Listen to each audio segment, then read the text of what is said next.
Have a returning guest, a very talented guest at that, Rich Hirschen, partner at the accounting firm of Gray, and Gray.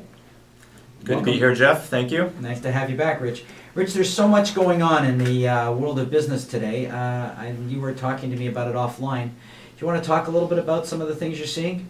Yeah, we're seeing a lot. It's so much more positive than it was a few years back, in that, you go back 4 or 5 years now, and this time of year we're meeting with a lot of clients, starting to plan for the end of the year, starting to look back at 10 months and have a good picture of what 2013 will look like. And we did this 5 years ago. Everyone we met with, it was gloom and doom. Companies were having a lot of issues. But what we're seeing now, and it's really great to see, is companies growing, companies hiring people. One of the common themes that I've found that a lot of companies are talking to is having trouble finding the talent.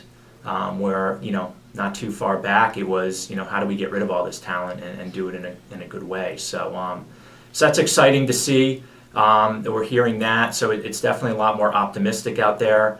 We have a lot of real estate clients. There's a lot going on in the real estate industry of companies starting to build and grow. So we're seeing a lot of exciting things out there, and I think it's just the beginning, a trend that's going to continue. Do you attribute it somewhat to the way people are looking at running their firms? Do you think leaders are evolving? Are they using better professionals? Is it the economy, or is it all of the above?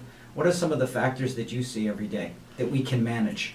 Yeah, I think people learned a lot from the recession of a few years ago.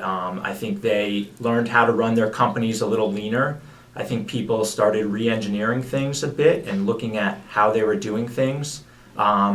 You see, I guess, one thing that I've seen is a lot of companies really taking seriously building their team and building their talent and making sure they have the best talent out there, and implementing a lot of programs to attract and retain the best talent and make them leaders. I think there's been a change in figuring, especially on the service companies, what's going to make a successful service company are the people at the company.